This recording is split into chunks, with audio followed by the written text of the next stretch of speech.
kat situ dia buat gambaran lah macam debate ataupun yalah, pandangan antara ulama' dengan ulama' tu sebenarnya okey je dia punya bila dia berbeza pandangan tu kan.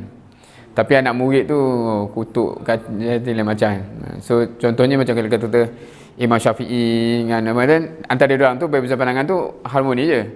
Yang belakang-belakang ni macam lain macam dia punya kan. So itulah masalah kita ni kan.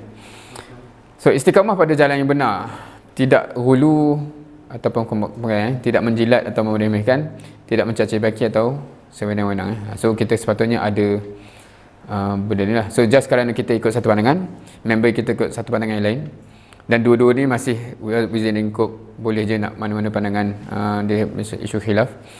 So tak adalah kita mengampu lebih untuk imam kita dan kita merendahkan pula itu imam dia dan sebaliknya. Alright. So prinsip yang digariskan, tiada yang maksum kecuali Nabi SAW. So sikap kita terhadap segala hal berasal daripada para salaf. Kemestian beradab terhadap para salaf dan ulama' rahimahullah.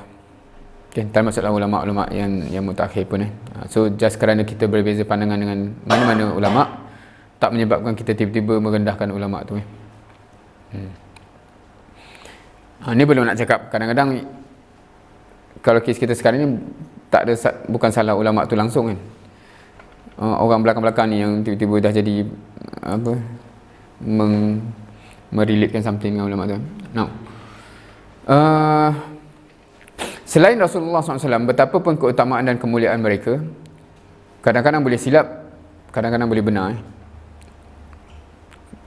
Kan? Memang kita tak nafikan keutamaan. Kalau kata para sahabat, para tabi'in ini memang keutamaannya lain macam. Tapi kita still accept certain point dia betul, certain point dia boleh tersilap. Meskipun demikian, ia tidak menurunkan darjat mereka. Setiap manusia boleh dia terima, boleh dia tolak ucapannya, kecuali Rasulullah SAW. Right.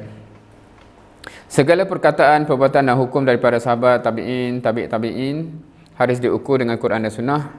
Tidak boleh didahulukan sesuatu yang lain daripada keduanya. Yang selari dengan Quran dan Sunnah kita terima sepenuh hati. Alright.